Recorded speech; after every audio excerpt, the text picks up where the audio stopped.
So I'm really testing its ability to dig deep and then compile everything into a nice report. So research everything about the subject and suggest next steps or possible ideas for cures. Compile everything into a visually appealing, comprehensive report with charts and graphs. And then for this, yes, I am going to enable web search. Let's click generate.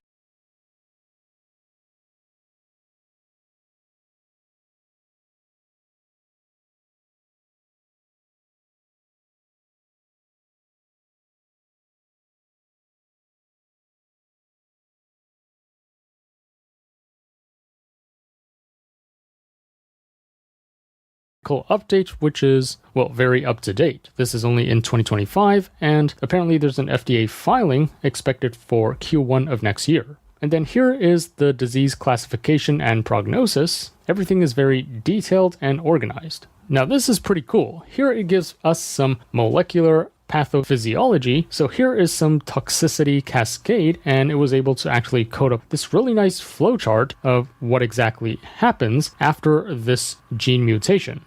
Afterwards, here's a table on the symptoms versus frequency and age. And then here we have another diagnostic flowchart. So you would start with this, and then you would do this brain MRI scan, and then look for some characteristic patterns, etc., etc. Here it gives us a nice table on current treatments. It even gives us like intervention and evidence level. And then here are some emerging therapies, and everything is super detailed. Here is some prognosis and survival data. Interestingly, it did not decide to format this into a table.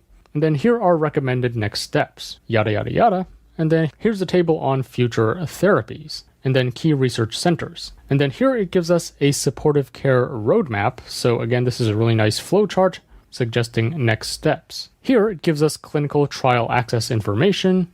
It even lists out, which places or labs are actively recruiting. And then here it gives us some parent and caregiver resources, critical decision points, and finally conclusion and action items. It even gave me this table of the top 5 immediate actions. So this is a very detailed and comprehensive report on a rare disease with very minimal information. I hope you can see how incredibly useful KimiK2 is. I mean, if you were to do this manually, it would take you at least days to search for and compile all this information and organize it into a comprehensive report like this with like tables and charts. This is incredibly detailed. Next, here's a hallucination test. So the prompt is give me all the details about Stable Diffusion 5, which does not exist.